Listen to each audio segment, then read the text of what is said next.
580 জন শিশু ধর্ষণের শিকার হয়েছে। 1 জানুয়ারি 2025 থেকে গত মাস পর্যন্ত এপ্রিল 2026 পর্যন্ত বাংলাদেশে এরকম কোন দল আছে যারা তার কর্মীকে বলবে যে তুমি ধর্ষণ করো?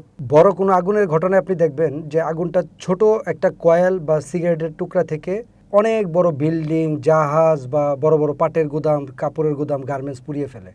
ঠিক ধর্ষণের ঘটনাগুলো ছোট দুই একটা ইভটিজিং, হাত ধরে টান দেওয়া, ব্যাট টাচ করা, এগুলাকে যদি আপনি অবজ্ঞা করেন পিতামাতা, এগুলি পরবর্তীতে একসময় ওই ধরনের ভয়ঙ্কর ঘটনার দিকে নিয়ে যায়। গাইবান্ধার সদুল্লাপুরে 75 বছর বয়স্ক মহিলাও এই দেশে হয়েছে।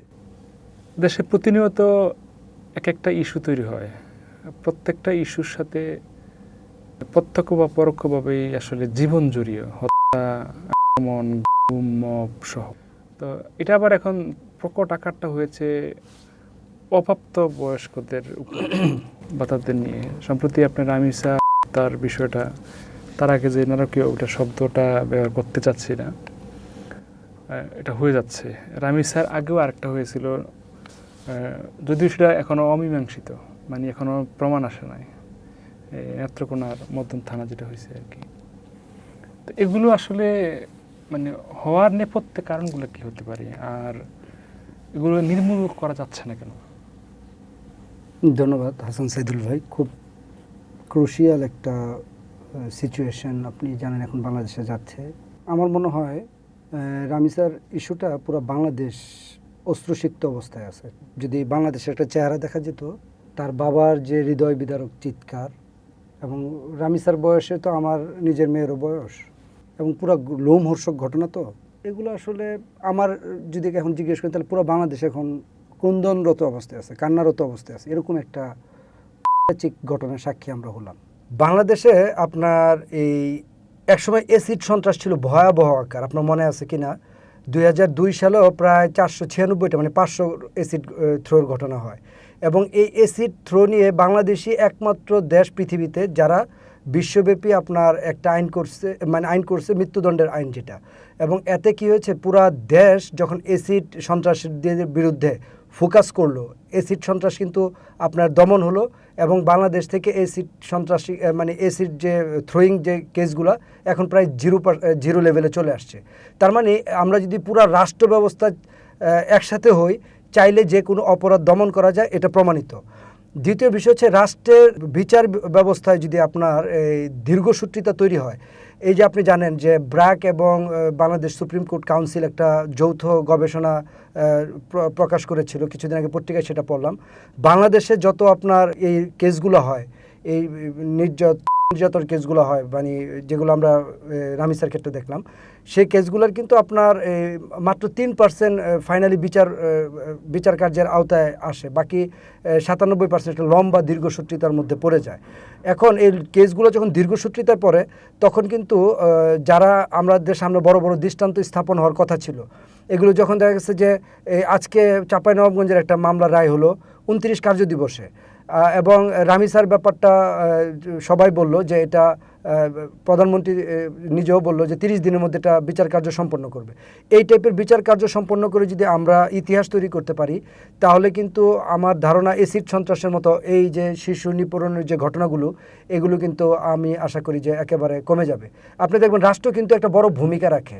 আপনার খেয়াল করলে দেখবেন যৌন নিপীড়নের জন্য যেসব টপ 10 রাষ্ট্র আছে, তার মধ্যে আপনার এই সাউথ আফ্রিকা হচ্ছে 1 নাম্বার, তারপরে 2 নাম্বার হচ্ছে আপনার বোতসোয়ানা, তারপর লেসুথো, তারপর সোয়াজিল্যান্ড এবং বারমুডা। এগুলো কিন্তু সবই আপনার আফ্রিকার কান্ট্রি, যেসব দেশে এই সব বিষয়ে আইনগুলো খুব দুর্বল, এবং এগুলো তদারকি করার ক্ষেত্রে রাষ্ট্র তেমন কোনো দায়িত্ব নেয় না, যার দরুন কিন্তু ওইসব দেশে এই ঘটনাগুলো খুব বেশি হয়।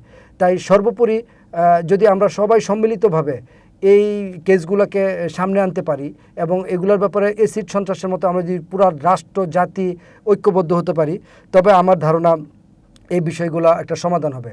এছাড়া আপনি দেখবেন যে তাদের গবেষণায় একটা জিনিস প্রকাশিত হয়েছে, ব্র্যাক এবং ইয়ার, যে 85% এই শিশু নিপীড়নের জন্য কিন্তু আপনার নিকট আত্মীয়, প্রতিবেশী এবং পরিচিত জনরাই দায়ী।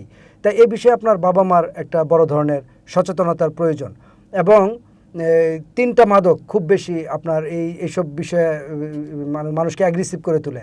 একটা হচ্ছে মদ, ইয়াবা, এবং জিএইচবি যেটা গামা হাইড্রোবক্সাইড, এবং যেটা কিটোরিন, এটি সহ একটা মাদক আছে, যে মাদকগুলো এই জিনিসগুলোর ক্ষেত্রে খুব বেশি প্রভাব ফেলে। একটা বিষয় আপনি খেয়াল করবেন, এই রামিসার ঘটনার কিছুদিন আগেই আপনার এই সিলেটের বিয়ানীবাজার ঘটনা ছিল, তার আগে চট্টগ্রামের সীতাকুণ্ডে একটা মেয়েকে গটে পরে চিকিৎসারত অবস্থায় মারা গেল। মাগুরার আসিয়ার কথা আপনার মনে আছে কিনা? অর্থাৎ এই যে শিশু ধরনের যে ঘটনাটা, এগুলো বাংলাদেশে ইদানিং বেশ কিছুদিন এটা একটু আমরা দেখলাম যে খুব ঘটনাগুলো সামনে আসছে। HRSS একটা নন গভর্নমেন্ট অর্গানাইজেশন বাংলাদেশে এগুলোর উপর কাজ জরিপ করে তাদের একটা জরিপে 1 জানুয়ারি 2025 থেকে গত মাস পর্যন্ত এপ্রিল 2026 পর্যন্ত 580 জন শিশু ধর্ষণের শিকার হয়েছে। আবার আপনার 384 বা 82 জন নিপীড়নের শিকার হয়েছে শিশু।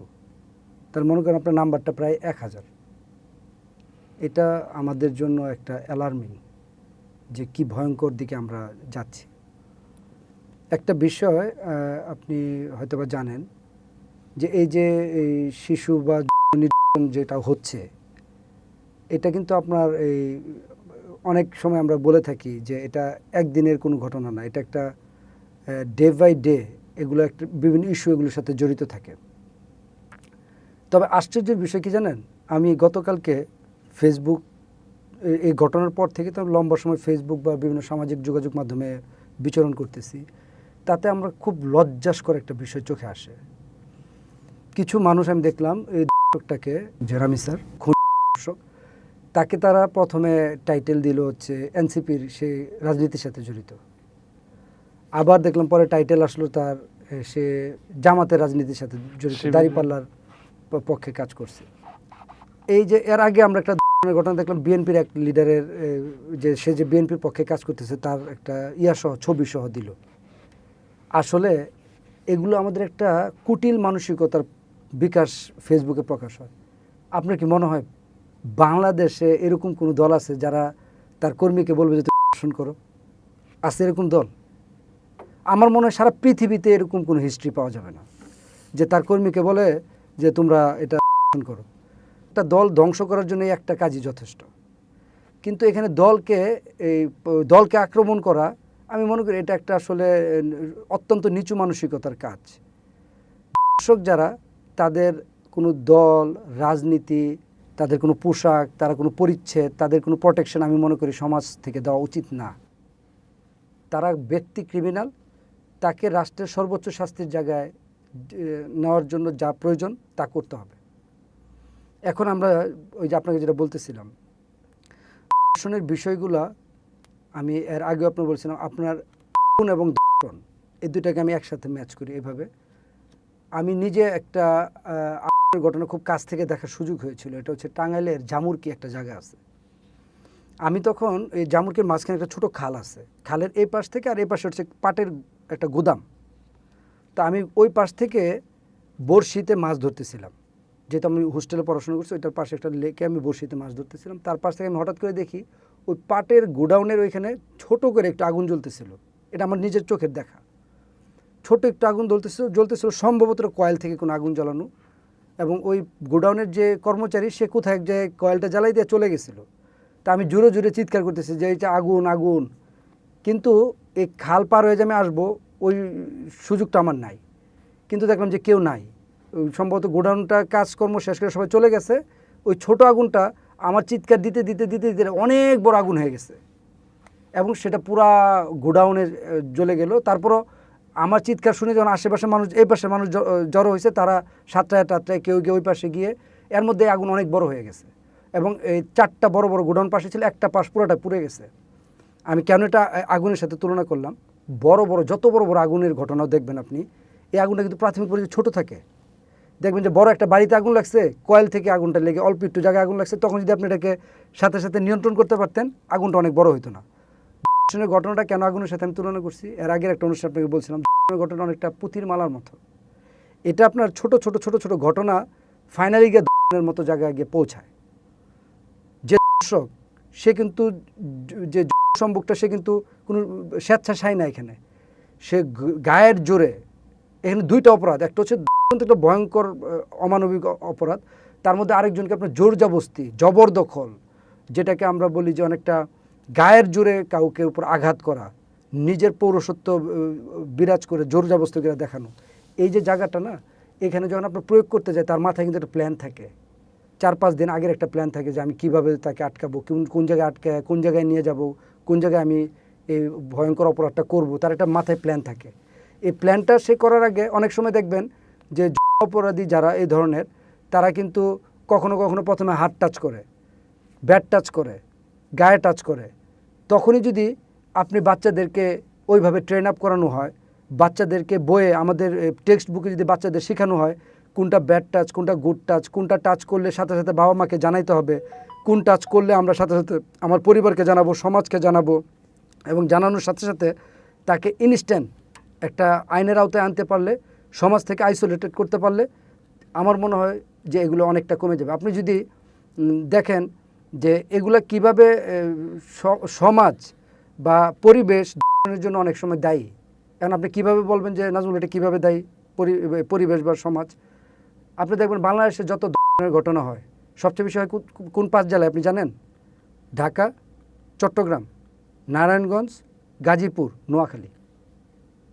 এখন আমি ওই যে বিভিন্ন রিপোর্ট অ্যানালাইসিস করে আমি এই ঘটনাগুলো দেখার চেষ্টা করলাম, বিভিন্ন আন্তর্জাতিক জরিপ বা বাংলাদেশে যে জরিপগুলো হয় সেই জরিপে দেখলাম যে এই 5 জেলায় ধরনের বেশি ঘটনা হচ্ছে। কারণ কি? এখানে মানুষের ঘনত্ব বেশি, অপরাধ প্রবণ মানুষগুলো বিভিন্ন জায়গা থেকে এখানে বিভিন্ন কাজে ভাসমান মানুষগুলো এখানে বেশি হয়। নারায়ণগঞ্জ, গাজীপুর এগুলো হচ্ছে একটা বড় বড় industrial area, Chittagong industrial area, Dhaka একটা রাজধানীর একটা সিটি, এখানে ভাসমান পিপুলগুলো আসে, বিভিন্ন জায়গার অপরাধ প্রবণ, ভালো মানুষ, খারাপ মানুষ সবার মিক্স আপ এখানে আছে। এখান থেকে এই অপরাধ প্রবণ মানুষগুলোই তখন বিভিন্ন অপরাধগুলো সংগঠিত করার কাজ করে। এখন আমি ধর্ষণের বিষয়টা আপনি বলছেন যে কিভাবে রোধ করা সম্ভব। আমি আপনাকে আগেই যেটা বললাম যে এটা তো অনেকটা আপনার আগুনের মতো। বাংলাদেশে ধর্ষণের ঘটনা, সিলেটের একটা বিয়ানীবাজারের একটা ঘটনা আপনাকে বলছিলাম, 2 বছরের বাচ্চা শিশু হয়েছে। আবার গাইবান্ধার সদুল্লাপুরে 75 বছর বয়স্ক মহিলাও এদেশে হয়েছে। তার মানে দর্শক যারা, তারা কিন্তু বিকৃতি মানসিকতার, এবং এই বিকৃতি মানসিকতার লোকগুলো কিন্তু আমাদের সমাজে বিভিন্ন জায়গায় ঘুরে বেড়াচ্ছে। তাদেরকে আপনি ফাইন্ড আউট করার জন্য কয়েকটা বিষয় আপনার ওই যে পুঁথির মালার মতো, যে মালাটা গাঁথতে দেওয়া যাবে না। একটা ঘটনা হয়েছে, একটা পুঁথি আপনার চোখের সামনে পড়ছে, সেটাকে ফাইন্ড আউট করে সাথে সাথে তাকে আইনের কাছে হস্তক্ষেপ করা, মানে দ্রুত আইনে আপনার হস্তান্তর করা তাকে। আপনার দেখবেন, আমি আপনাকে বলছি যে যত ধর্ষণের ঘটনাগুলো হয়েছে, তাদের আপনার এই ধর্ষণের ঘটনার আগে আমরা যখন এগুলোর সরেজমিন প্রতিবেদনে যাই, তখন দেখি যে এই ধর্ষণের ঘটনাকে তাকে কুলে নিয়ে একদিন জোর জবরদস্তিরা ব্যাট টাচ করছে, গায়ে হাত দিয়ে নিয়ে গেছে। তার মানে এই ঘটনাগুলোকে আমরা অনেক সময় হালকাভাবে দেখি। এই হালকাভাবে দেখতে গেলেই তখন ঘটনাগুলো হয়ে যাচ্ছে অনেক ভয়ঙ্কর, সমাজের উপর এগুলা একটা বিরাট মানে চূড়ান্ত একটা আক্রমণের শিকার সে হচ্ছে। সেক্ষেত্রে আপনি বলছেন যে করণীয় কী? করণীয় কয়েকটা বিষয় আছে। প্রথম বিষয় হচ্ছে আমরা পাঠ্যপুস্তকে যদি বাচ্চাদেরকে আগেই শিখিয়ে ফেলি যে এই জিনিসগুলা যখন তোমার উপর লক্ষণে আসবে, একটা ট্যাবু আছে কিন্তু আমাদের সমাজে, যারা ধর্ষণের শিকার হচ্ছে তারা মনে করে যে ধর্ষণের কথাগুলো সমাজে যদি বলি তাহলে ভবিষ্যতে আমার মেয়েটার বিয়ে হবে না, আমার মেয়েটার লাইফ নষ্ট হয়ে যাবে।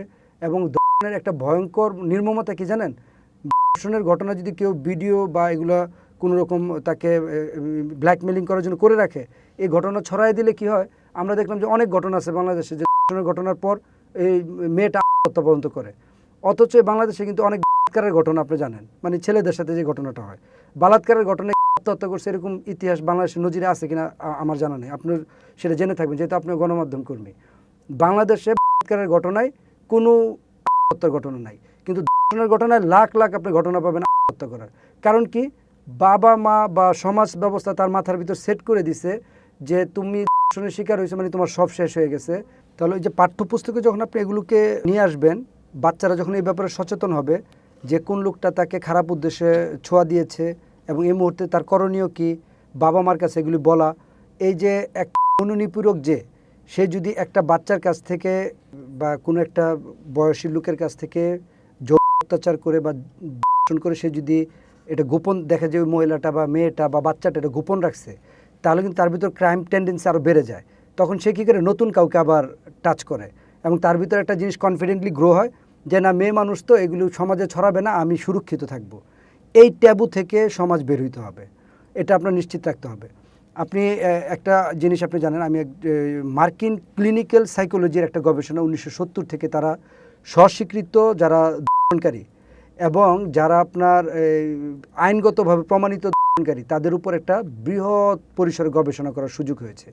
সেই গবেষণা থেকে তারা যেটা দেখলো যে যারা দর্শনকারী তাদের ভিতর মূলত 3টা টেন্ডেন্সি খুব বেশি গ্রো করে। এক নম্বর হচ্ছে তারা খুব বেশি আত্মকেন্দ্রিক হয়, দ্বিতীয় হচ্ছে তারা নারীর প্রতি খুব সহিংস, এবং তৃতীয় হচ্ছে তারা ছোট থেকে বিভিন্ন ইস্যুতে মানে আপনার মানুষের উপর অত্যাচার, নিপীড়ন, জুলুম করে, জোর করে কোনো কিছু ছুঁড়ে নেওয়া, কেড়ে নেওয়া, এই জিনিসগুলো তাদের একটা ছোট থেকে গ্রো হয়।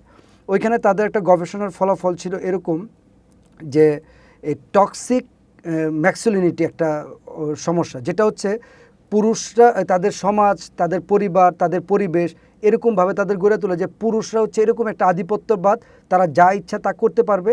এটা হচ্ছে তার ওই যে আমি যেটা বললাম যে তারা পরিবেশ, সমাজ বা পরিবার থেকে শিখে আসে। আপনার যে পরিবারে খুব ছোট থেকে বাচ্চাদের যে মেন্টালিটিটা গ্রো হয়, আপনি জানেন, আমরা এটা অনেক সময় পড়ে আসছি যে প্রাথমিক লেভেল পর্যন্ত যে মেন্টালিটিটা আমার গ্রো হবে এটাই আমার সারা জীবন ক্যারি করে যায়। জ্ঞান অর্জনের মাধ্যমে কিছু কিছু অবস্থান সামান্য কিছু পরিবর্তন করা যায়, বাট আমার ছোট থেকে যে জ্ঞানটা আমি অর্জন করে আসছি, যে পরিবেশটা আমি পেয়ে আসছি, এটাই আমার সারা জীবন ক্যারি করে নিতে হয়।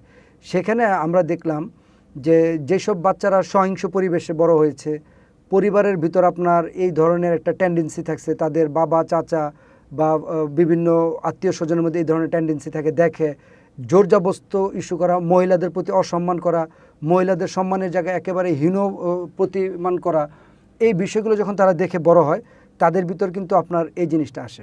এখন আমি যে জিনিসটা আপনাদেরকে মানে আপনার এই স্টুডিওতে বলবো সেটা হচ্ছে বাংলাদেশের পুলিশ ক্রাইম প্রোফাইলিং করতেছে। আপনি জানেন এটা 4 বছরের একটু বেশি বা 5 বছরের কাছাকাছি সময় হয়েছে। এই ক্রাইম প্রোফাইলিংটা যদি আমরা খুব চমৎকারভাবে রাষ্ট্রীয়ভাবে এটাকে করতে পারি, স্ট্রংলি হ্যান্ডেল করতে পারি, তাহলে আমাদের এই দেশে ক্রাইমের প্রবণতাটা অনেক কমে যাবে। ক্রাইম প্রোফাইলিংটা হচ্ছে যে আপনার জীবনে কোনো এক সময় যদি আপনি ক্রাইম করেন তখন এটা রেকর্ডভুক্ত হয়ে থাকবে। আপনার নামে কোনো মামলা হলে সেটা আপনার নাম দিয়ে, বাবার নাম দিয়ে সার্চ দিলে কোথাও অন্য কোনো থানা যদি বাংলাদেশে মামলা থাকে, কী মামলা ছিল এটা ইন ডিটেলস চলে আসবে।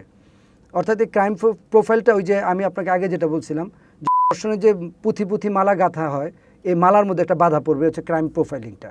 যখন আপনার একটা ঘটনা তার আসবে যে এই ছেলেটার আগে ইফটিজিংয়ের মামলা ছিল, এরপরে এই ছেলেটা একটা তরুণীর গায়ে জোর জবরদস্তি করে টাচ করছে, তাহলে এর পরবর্তীতে কিন্তু পুলিশ তাকে আর হালকাভাবে ছেড়ে দিবে না। তখন তাকে পুলিশ আইনের একটা কাস্টডির মধ্যে নিয়ে আসবে, এবং তখন তার ভিতর ভবিষ্যতে যে ওই যে ধর্ষণের একটা প্রবণতা তৈরি হওয়া, এটা কিন্তু আর তৈরি হবে না। লাস্টলি আমি যে কথাটা বলবো, বাংলাদেশে আমি যেটা আপনার আগে থেকেও বললাম, বাংলাদেশে বা বইয়ের বিশ্বে যারা ধর্ষণের উপর বিভিন্ন গবেষণা করে বা বিভিন্ন জরিপ করে, তাদের বিভিন্ন তথ্যপত্র যদি আপনি বিশ্লেষণ করেন, ওই যে আগে থেকে বললাম যে ধর্ষণটা অনেকটা আগুনের মতো, ছোট একটা আগুন আপনি যদি সাথে সাথে নিভিয়ে না ফেলেন, এটা পুরা আপনার সহায় সম্পদ সব পুড়ে দিতে পারে। ছোট একটা ঘটনা, ইফটিজিং হোক, ব্যাড টাচ হোক, এটাকে যদি আপনি গুরুত্ব না দেন, তাহলে পুঁথির মালার মতো এই ছোট ছোট ছোট ছোট ঘটনা একসময় দশটাকে সাবমিট করে ফেলে। যার কারণে আপনি ক্রাইম প্রোফাইলিং, আপনি চিন্তা করুন বাংলাদেশের মানুষ 18 কোটি, ক্রাইম প্রোফাইলিং করা তো আসলে অনেক টাফ ম্যাটার। প্রথম বিষয় হচ্ছে আপনি ক্রাইম প্রোফাইলিংটা খুব শর্ট করে নিতে পারবেন খুব সহজে, আমি আপনাকে বললে। 1 নম্বর বিষয় হচ্ছে মানুষ হচ্ছে 18 কোটি, এর মধ্যে আমরা জানি বাংলাদেশের নারী সহিংসতার মাধ্যমে, নারীদের মাধ্যমে ধর্ষণের শিকার হয়ে কোনো পুরুষ মারা গেছে, এই ইতিহাস বাংলাদেশে নাই। তার মানে 9 কোটি নারী আপনি বাদ দিয়ে দিলেন, তাহলে থাকে 9 কোটি। এই 9 কোটির মধ্যে ওই যে মার্কিন যারা আপনার সাইকোলজিক্যাল গবেষক বা বাংলাদেশের বিভিন্ন গবেষণা তাই উঠে আসছে, এই দর্শকদের মধ্যে 80 to 90% হচ্ছে আপনার তরুণ দর্শক, তরুণরা ধর্ষণ করতেছে। তার মানে তরুণ সমাজটা যদি আপনার বাদ দেন, তাহলে 9 কোটি থেকে কিন্তু 5 কোটি বাদ হয়ে গেল। বাংলাদেশের তরুণ সমাজ আছে 4 কোটি। এই 4 কোটির মধ্যে আরেকটা প্রোফাইলিং আছে যে এই ধরনের যারা বিভিন্ন সময় হিস্ট্রি যাদের কাছে অ্যানালাইসিস করে, তাদের 80 to 90% কোনো না কোনো মাদকের সাথে জড়িত।